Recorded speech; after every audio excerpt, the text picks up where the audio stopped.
मैं तेरी हूँ, बस तेरी हूँ, मैं तेरी हूँ मेरे बस तेरी पिया, हूँ, बस तेरी हूँ, मैं तेरी बस तेरी हूँ।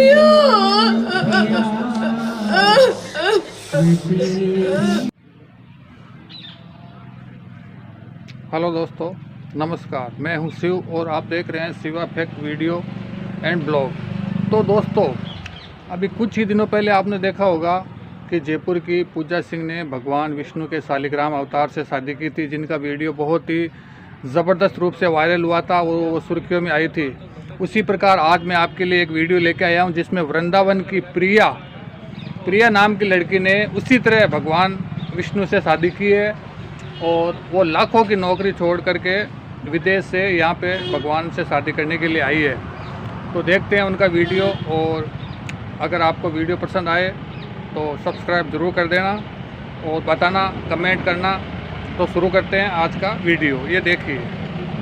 तेरी हूँ, बस तेरी हूँ, मैं तेरी हूँ मेरे बस तेरी पिया, हूँ, बस तेरी हूँ, मैं तेरी बस तेरी हूँ। छोड़ चली मैं आंगन बाबुल का, भैया मैं अकेली नहीं हूँ, मैं भी आ गई हूँ। देखो मैं अब दिन में आई नहीं हूँ। मोहे छोड़ के ना जियो। सबने देख लिया ना, अब मैं मांग भी भरूंगी।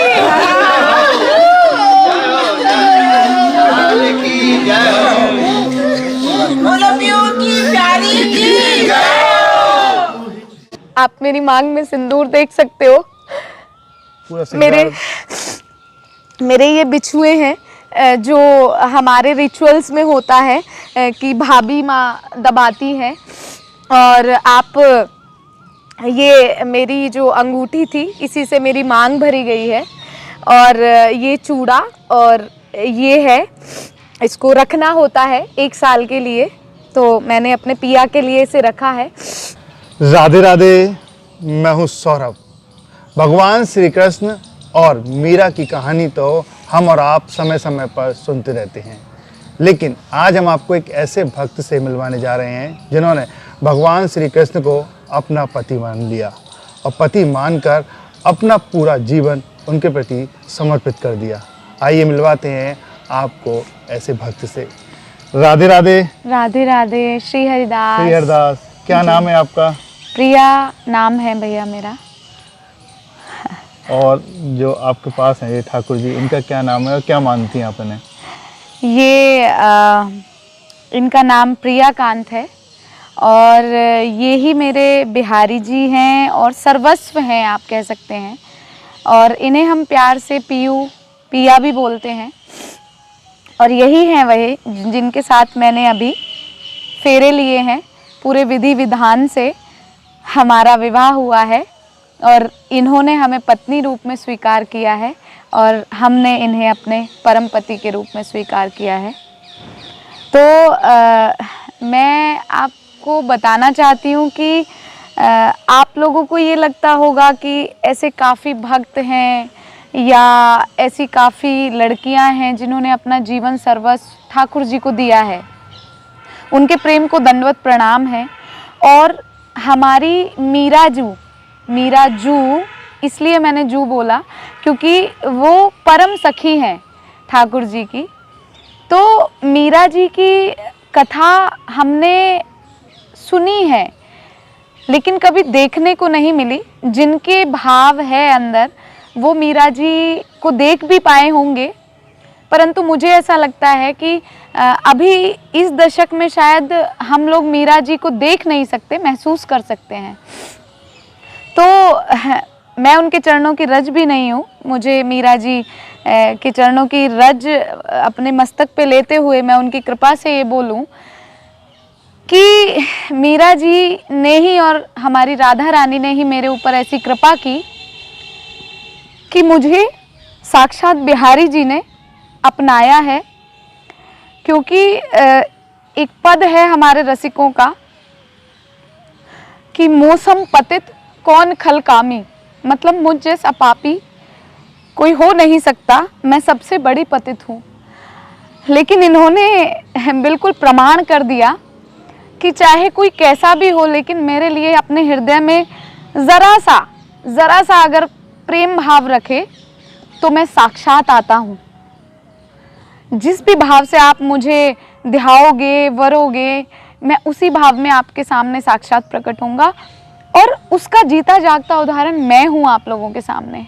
और मैं सबको बताना चाहती हूँ भैया कि किसी को लगे कि ये कहानी है, ये कहानी नहीं है, ये साक्षात बिहारी जी की निकुंज लीला है, जिसको केवल और केवल वही हृदय समझ पाएगा जिसने कभी प्रेम किया हो। क्योंकि एक और हमारे रसिकों की वाणी है कि जातन लागे सो तन जाने, मतलब जिस तन पे लगी हो वही तन जान सकता है।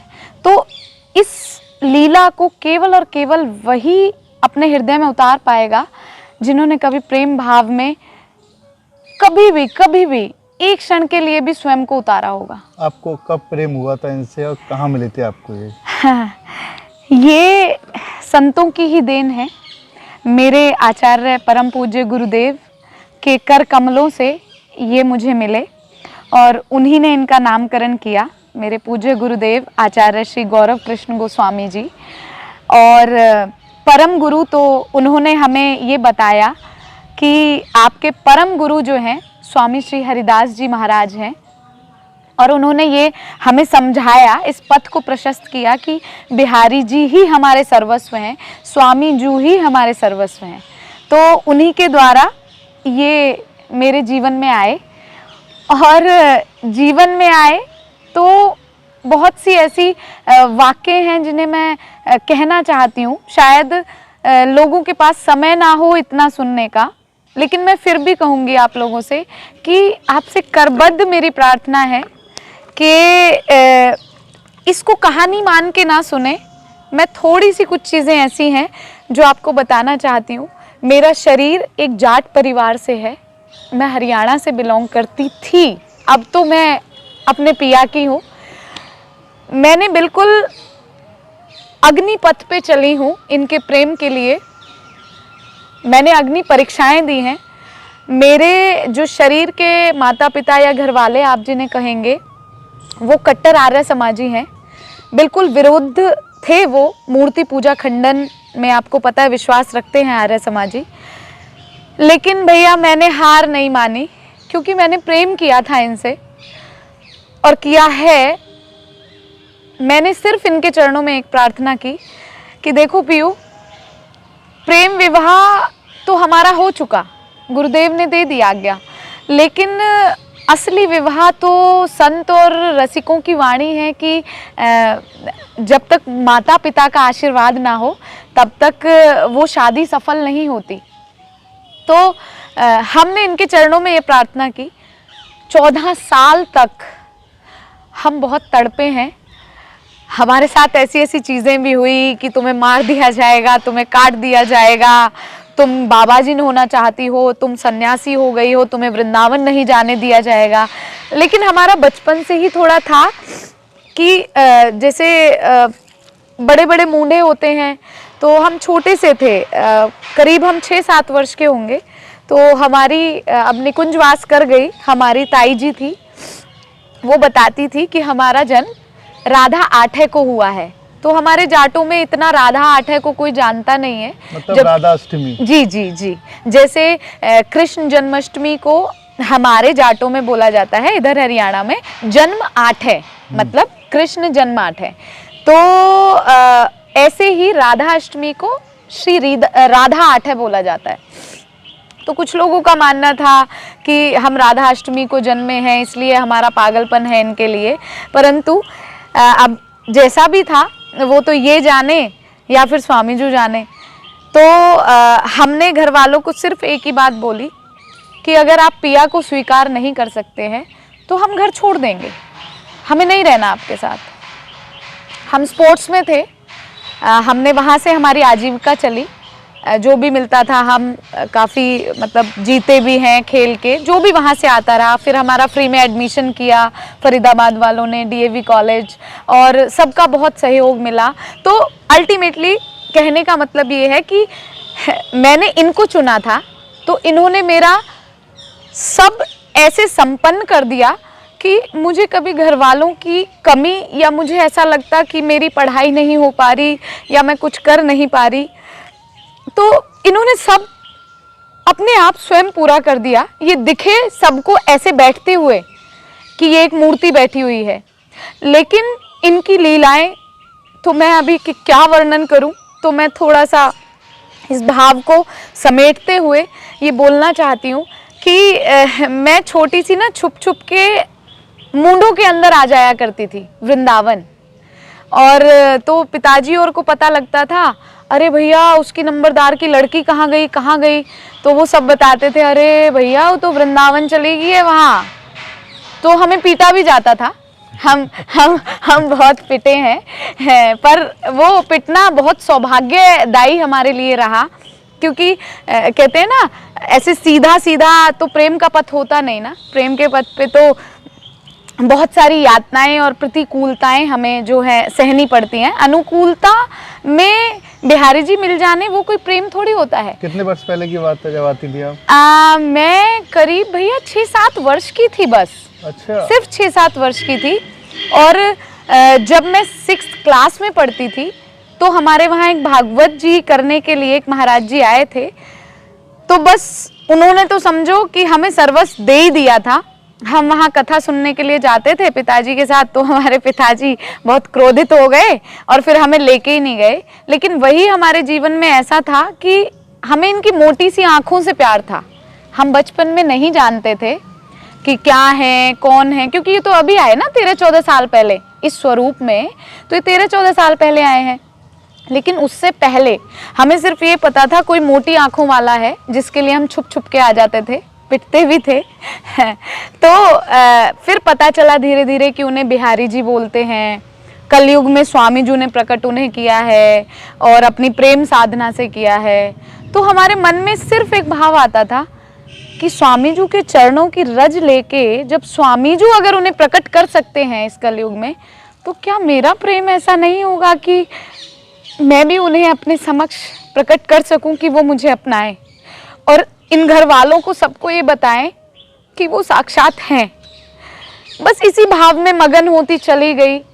बहुत परेशानियां आई, बहुत कठिनताएं आई, लेकिन सब कुछ पीयू ने लाइन अप कर दिया था, या आप कहें कि सबको समतल करते चले गए उन यातनाओं को। कठिनाई आई मतलब आपके परिवार वालों ने आपका विरोध किया, क्योंकि हर लड़की के माता पिता चाहते हैं कि उनका जो बेटी की शादी है वो सांस्कारिक जो लड़का है उसमें हो। ये तो ठाकुर जी से आपने की है। बिल्कुल। तो कैसे माने ये बताइए पहले तो। भैया 14 साल पहले, मतलब 13 और 14 साल पहले मैंने घर वालों को बिल्कुल त्याग दिया था कि अगर आप मुझे वृंदावन नहीं जाने दे सकते तो मैं आप लोगों के साथ नहीं रह सकती।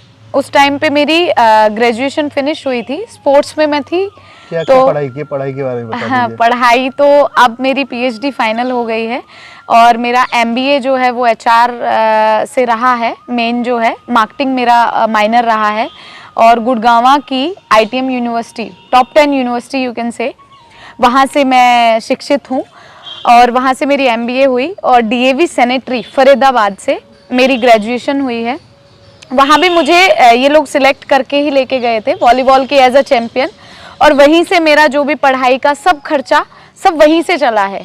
और उसके बाद फिर मेरी एमबीए में स्कॉलरशिप ली, मैंने यूनिवर्सिटी टॉप किया, इंटर यूनिवर्सिटी खेली।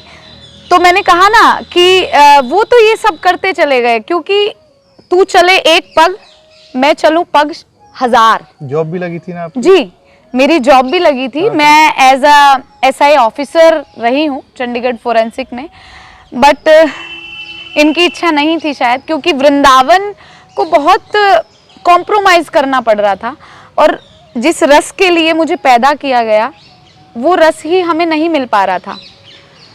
तो बस वही छुड़वा दिया। मैं as a HR air hostess उसमें भी सिलेक्ट हुई हूँ अपने इंडियन इसमें एयरवेज में, इंडिगो एयरलाइंस में। मेरे पास काफ़ी फ़ोटोज़ हैं उसकी, मैं आप लोगों को दिखा सकती हूँ। जैसे किसी को लगे कि मुझे पढ़ा के बुलवा दिया गया है, ऐसा कुछ नहीं है। I have all the proofs. तो उसके बाद भी वो भी छुड़वा दिया। मुंबई में गार्नियर में सिलेक्शन हो गया था ड्यू टू माई हेयर्स। अच्छा जी, बट फाइनल शूट वाले दिन हमारे पतिदेव हमें ले आए, क्योंकि शायद उनको वो संसार वाली पब्लिसिटी नहीं चाहिए थी, और हमने इस भाव को भी बहुत छुपा के रखना चाहा भैया। नहीं तो हम जिस दिन शादी हुई थी ना, बहुत ऐसे लोग थे, कहाँ कहाँ से आए हैं, सबने कहा कि हमें आपका इंटरव्यू लेना है, हमें आपका। हमने सोचा कि हमें ये प्रसिद्धि नहीं चाहिए, हमें तो अपने पिया के साथ बस बैठी रहूं कुंजन के कोने श्याम राधिका गाऊं, तो वो सब चाहिए था। लेकिन अब इन्हीं की आज्ञा हुई कि तुम जैसी पता नहीं कितनी हैं, या कितनों के ऐसे माँ बाप हैं या घर वाले हैं जो नहीं मानते कि मैं हूँ, ये हैं, घर वाले नहीं मानते। तो इनकी आज्ञा हुई कि प्रिया, अब तुम्हें अपने लिए नहीं, हमारे लिए इस भाव को बताना भी पड़ेगा, इस भाव को कहना भी पड़ेगा, और तुम्हें जाना पड़ेगा लोगों के सामने कि हाँ मैं आता हूँ, ये कोई मिथ्या नहीं है, या ये कोई मीन्स ये भाव आ जाता है। मैं बहुत ज़्यादा बता नहीं पाती इनके बारे में, तो बस यही इन्होंने करने के लिए और बताने के लिए मुझे आप लोगों से मिलवाया। और बाकी तो मैं कुछ नहीं कहना चाहती, लेकिन आप लोगों को ये लगता होगा कि ठीक है दीदी आपने शादी की, ऐसे तो अभी कुछ दिन पहले भी आ रहा था, और भी लोग करते हैं शादी। तो मेरे पास वीडियोस हैं, अगर कोई देखना चाहे, या मेरे फोटोग्राफर या कुछ भी। 3 दिन की पूरी रस्में हुई, हल्दी, मेहंदी, फिर उसके बाद संगीत, फिर उसके बाद मेरी भावर हुई है, और उसके बाद मेरा गृह प्रवेश भी हुआ है। अब आप लोग पूछेंगे कि गृह प्रवेश किसने कराया, लड़के वाले कौन थे? ठीक है, आपने बिहारी जी को पूछता, लेकिन आपके घर वाले भी शामिल हुए थे शादी में? जी जी जी, आए थे हरियाणा से? सब आए हैं। वो इसीलिए भैया मैंने आपको शुरुआत में ये बताया कि माँ बाप के आशीर्वाद के बिना शादी नहीं मानी जाती, हमारे समाज में भी नहीं मानी जाती है। तो हमने इंतज़ार किया, हमने बड़े थपेड़े खाए, हमने पिस्टल रखवाई अपने यहाँ कि तुम्हें मार दिया जाएगा, लेकिन हमने सब्र किया, हम सहते चले गए, क्योंकि इनकी ताकत अंदर थी, हमारे रोम रोम में ये चलते हैं। तो घर वालों ने अब फाइनली, मेरी माताजी जो हैं वो अभी अंतिम शैया पे चल रही हैं, उन्हीं के का ही सेवा प्रसाद है जो मुझे बिहारी जी मिले हैं, और इन्होंने मुझे इस तरह से अपनाया है। तो वो बोल नहीं पाती, लेकिन वो इशारे से सब बताती हैं। तो हमने ऐसे ही उनसे पूछा कि माँ अब तो तू जाने वाली है, तू मेरा कन्यादान नहीं करके जाएगी? तो उन्होंने इशारे से हमें बोला कि हाँ माँ, हाँ। बस उस हाँ के लिए हम 14 साल से रुके थे भैया, उस हाँ के लिए हमारी माँ ने कहा, और हम उसी दिन से बस धुन में लग गए कि कोई भी रिश्तेदार, कोई राजी हो ना हो, लेकिन जिसने मुझे जन्म दिया है ना, आज उसने ये कह दिया कि हे माँ हाँ, मतलब वो मेरा इनके साथ कन्यादान करना चाहती हैं। तो बस यहीं पे कुटिया है, मदन टेर के पास ही। और जैसे होता है ना, पति अपनी पत्नी को किराए के घर में नहीं रखता, या मतलब आपको मैं कैसे बताऊं, मैं नहीं कह सकती इन बातों को अपने शब्दों में। तो हमारे छोटे से कुंज का निर्माण हुआ है, वो हमारे पतिदेव ने शायद हमारे लिए बनवाया, और इसीलिए शायद इन्होंने 14 साल इंतज़ार भी करवाया भैया। देखो, लीला से लीलाएं जुड़ती चली जाती हैं। अब हमें लगता है कि हमने 14 साल, ठीक है घर वालों की यातनाएं थी, ये सब बहाने बने मेरे ख्याल से, लेकिन इन्हें अपने कुंज में लाना था। एक निर्बल से निर्बल संसार का पति भी अगर होता है, वो अपनी पत्नी को बहुत शानो शौकत से रखता है। तो जब बिहारी जी स्वयं आए थे, तो कैसे ये किराए के घर में हमें रखते? तो वो कुंज का निर्माण जब संपन्न हुआ है अभी, उसी के साथ इन्होंने हमें अपना के गृह प्रवेश करवाया है। और भांवर हमारे साथ ली है, उसकी वीडियोस और जो भी कुछ हैं हम आपको दे देंगे। पूरी विधि विधान से जयमाला हुई थी। हाँ, मैं अभी आपको दिखा नहीं सकती, मेरे फोन में है सारी चीजें, को सब मिलेगा और दावत भी हुई सबको। थी क्या? जी जी, 3 दिन तीनों टाइम, 3 दिन तीनों टाइम। हमारे पिया ने बोला कि सबको बुलाओ, सबको बुलाओ, चाहे हमारा लहंगा किसी ने सिला, चाहे हमारा कुछ भी। तो लोग जयपुर उदयपुर पता नहीं कहाँ कहाँ से आए हैं, मैं नहीं जानती कि भाई कोई लड़की है ठाकुर जी से ऐसे विधि विधान से फेरे कर रही है। और ऐसी शादियां नॉर्मली तो हो जाती हैं मंदिरों में या कुछ भी, अरे भैया वहां तो ऐसे हो रहा है भव्य। और यदि आप इनको पालकी में बैठा हुआ देखेंगे, जब आपको वीडियोस मिलेंगी, तो खुद ही जो देखने वाले हैं ना वो ये कहेंगे कि नहीं, ये साक्षात बिहारी जी हैं। उनके सब संशय अपने आप समाधान हो जाएंगे, मुझे तो कुछ कहने की जरूरत ही नहीं पड़ेगी जब इन्हें वो देखेंगे पालकी में बैठे हुए। और ये मुझे जब वरने आ रहे हैं और उसमें प्रॉपर सब चीजें हैं, मैंने ऊपर से चावल फेंके हैं, फूल फेंका है, मीन्स मेरे जीवन की साध जो इन्होंने इस तरीके से आके पूरी की है, मैं उसका वर्णन नहीं कर सकती। और सबसे बड़ी विशेषता कि लड़के वाले कौन है, लड़के वाले कौन है, बिहारी जी के घर वाले कौन है। आप लोगों को भी ये उत्सुकता हो रही होगी ना? सोचेंगे, हर कोई सोचेगा कि हाँ ठीक है, गोपाल जी को लेके तो कोई भी फेरे ले लेता है, कौन सा नई बात कर दी, हाँ ठीक है कर लिया होगा, भाई भाव होगा पिछले जन्म का। लेकिन मेरे बिहारी जी साक्षात हैं ये, इनमें कोई भी संशय बुद्धि ना करे। इसलिए मैं बताना चाहती हूँ कि इन्होंने मेरा ससुराल भी प्रकट किया, प्रत्यक्ष में ससुराल प्रकट किया। 4 दिन पहले की बात थी, हम इनसे 2 बजे का समय था शायद रात को, हमने इनसे पूछा कि पीयू हम तो 14 साल से साथ में रह रहे हैं, अब शादी हो जाएगी तो अब क्या नया होगा ऐसा। क्योंकि शादी के बाद तो देखो घर में भले दूर रहें, जैसे भाई बेटा बहू अगर जॉब पे होते हैं तो सास ससुर अलग भी रहते हैं, दूर भी रहते हैं। तो हमने इनसे पूछा, मैंने कहा सास ससुर भी होते हैं और ननद कोई तो होता है ना, ससुराल माने ससुराल होता है ना भाई। आप मुझे वर रहे हो, अब जब इतना सब कुछ सारा कर रहे हो ये सब बड़ा इस सृष्टि को दिखाने के लिए, तो बस ऐसी बात थी। तो हम ठीक है सो गए थे इनसे ये बातचीत करते हुए। अगले दिन ही सहसा हमारी एक मैया है, हरिवंशी मैया है, बहुत प्रेम करती हैं, लाली की तरह हमें उन्होंने प्रेम किया है। तो उनका अचानक हमारे पास फोन आता है, सुनो लाडली तुम्हारी सासू माँ को हम लेके आ रहे हैं। अब हम चौंक गए एकदम से। मैंने कहा इनको क्या पता हमारे और इनके बीच में क्या संवाद हुआ, ये तो केवल हम जानते हैं। लेकिन इन्हें ये दिखाना था कि देखो तुमने जो हमसे कहा है ना, हम उस हर एक वाक्य को सत्य करेंगे प्रिया, हम उसको सत्य करेंगे। तुमने ससुराल की इच्छा की है तो हम तुम्हारा ससुराल भी प्रत्यक्ष में प्रकट करेंगे। मैंने कहा ठीक है मैया ले आओ। पर मैंने कहा मैया हम जानते नहीं कुछ नहीं, अब ऐसे कैसे, मैंने कहा एकदम से कैसे, मतलब सामंजस्य कैसे बैठेगा ना। बोले कुछ नहीं, तुम बस नॉर्मली, और उनकी बहुत इच्छा है क्योंकि वो अपने लाला को, क्योंकि 80 वर्ष की अवस्था है और वो अपने लाला को ही उन्होंने अपना पुत्र माना है, दे डोंट हैव मतलब सन, तो उन्होंने अपने बिहारी जी को ही पुत्र माना है और बहुत वो उत्सुक हैं तुमसे मिलने को। मैंने कहा मैया ठीक है ले आओ। अब मन में तो उचाट लगी पड़ी थी ना कि सास चाहिए थी, ससुर चाहिए थे, तो और किस्मतन उन्हें यशोदा मैया और नंद बाबा ही बोलते हैं क्योंकि ठाकुर जी को ही उन्होंने अपना पुत्र माना है। तो वो हमसे आई मिलने के लिए। अब आप भी कहेंगे कि वो कहाँ हैं, तो नहीं, मैंने उन्हें बुलाया है, मैंने उनको बोला, मैंने कहा मैया जब अगर हमें आपको अपने लाला का वर्चस्व ये दिखाना है इस सृष्टि को और मुझे अपने बिहारी जी का, अपने पिया का दिखाना है, तो आपको आना पड़ेगा, हमें दिखाना पड़ेगा, लोगों को बताना पड़ेगा कि बिहारी जी हैं। ये संसार मिथ्या हो सकता है, कल्पना हो सकता है, लेकिन ये परम सत्य है।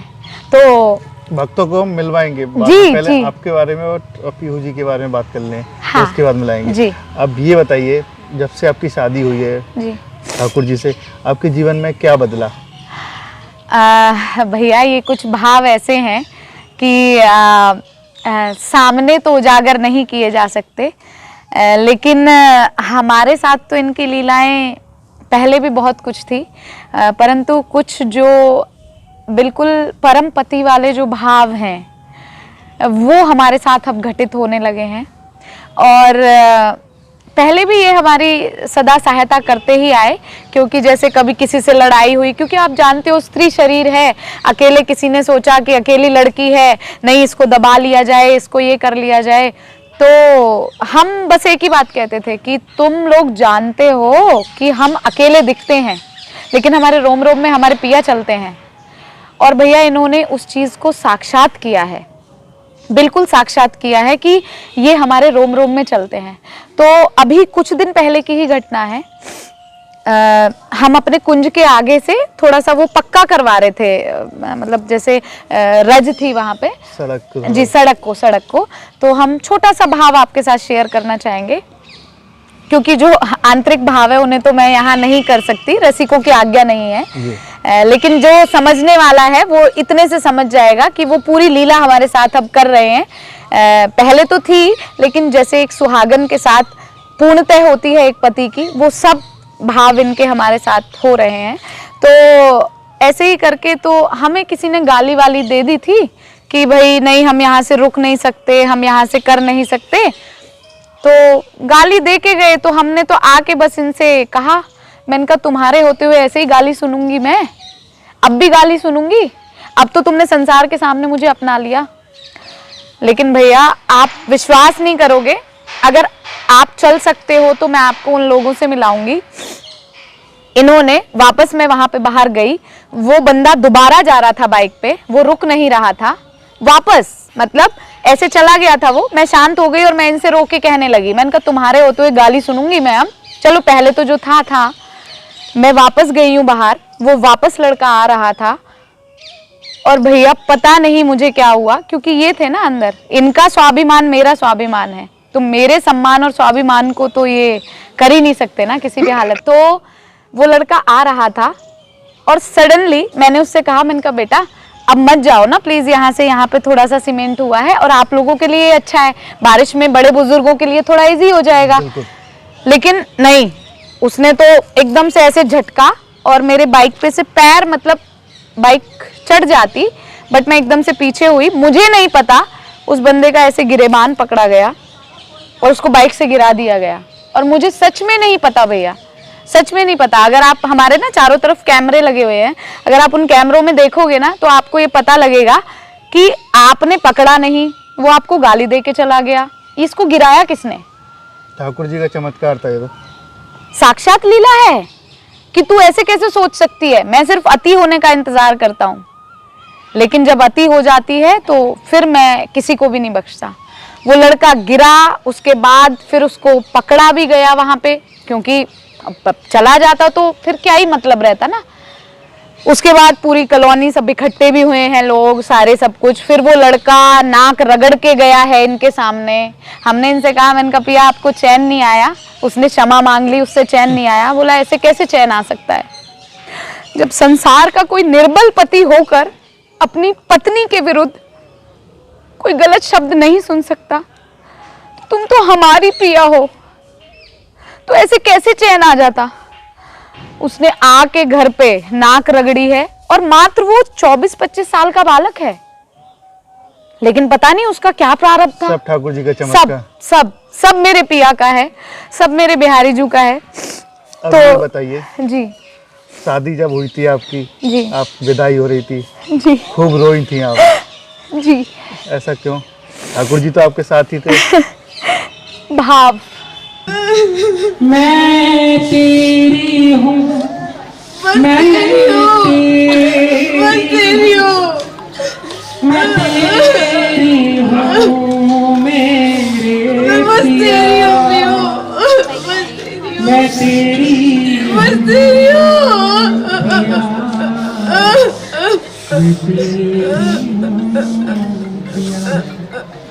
छोड़ चली मैं आंगन बाबुल का,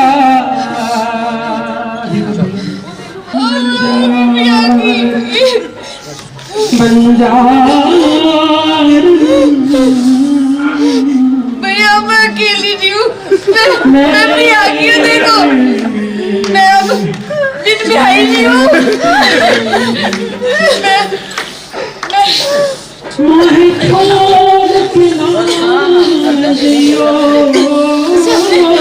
सबने देख लिया ना, अब मैं माफ भी करूंगी।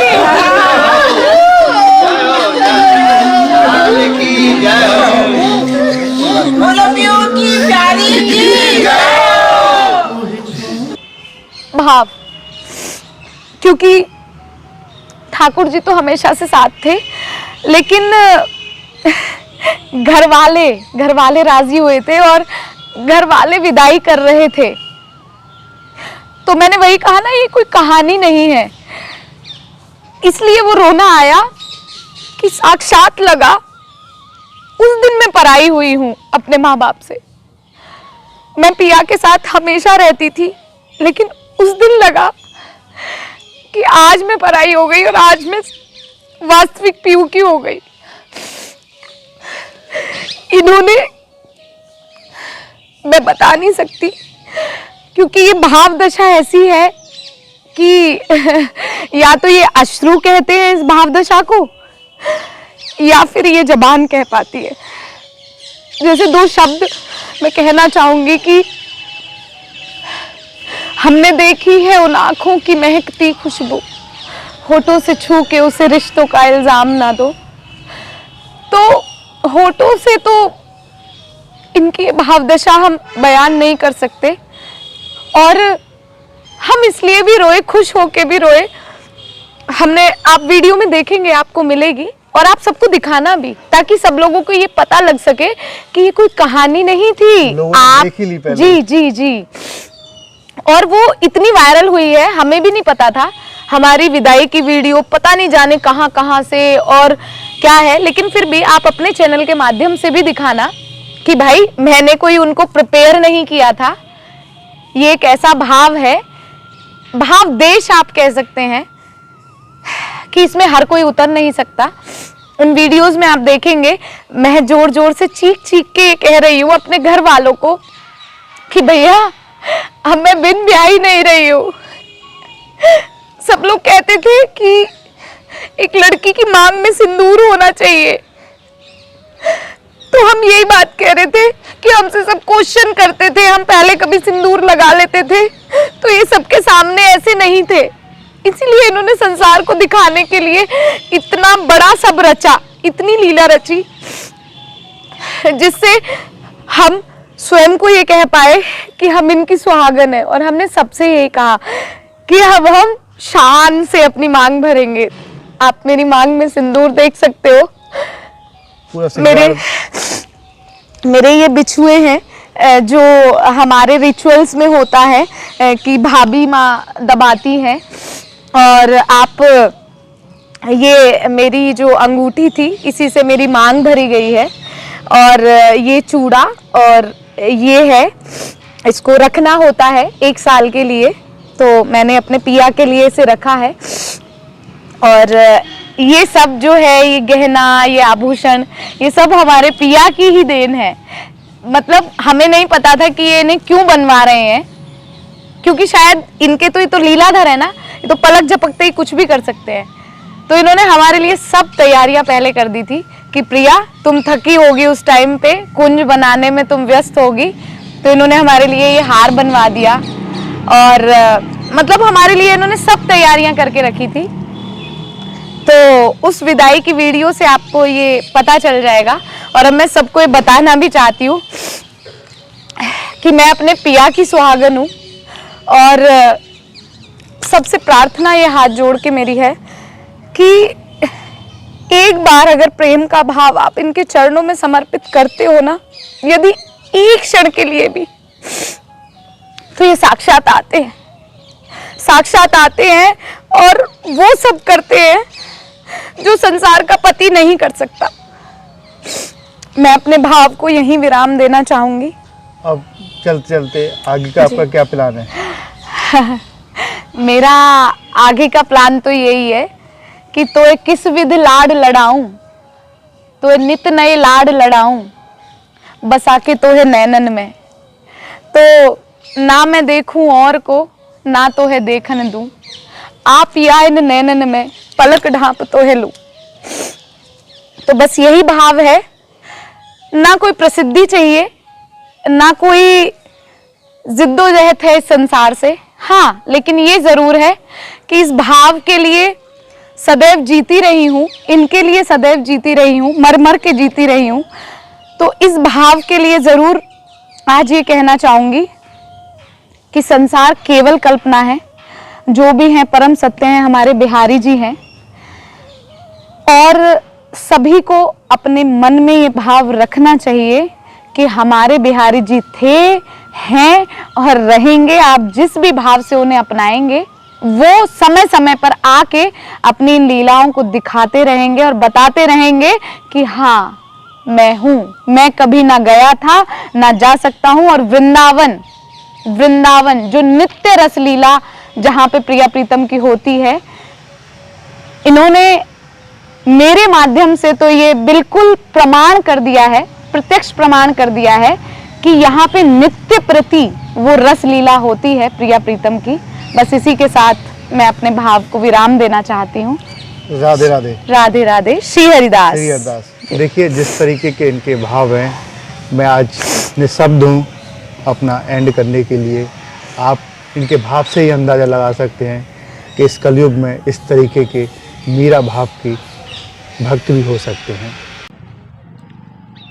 तो दोस्तों, कैसा लगा आपको वीडियो, कमेंट करके ज़रूर बताना। और क्या ये प्रिया सिंह ने सही किया, या ये भी मंगल दोष के लिए भगवान से शादी की है, वापस बदल तो नहीं जाएगी, कमेंट करके बताना। और अगर आप हमारे चैनल पर नए हो तो सब्सक्राइब ज़रूर कर देना। मिलते हैं कल किसी बढ़िया सी वीडियो में, तब तक के लिए जय हिंद।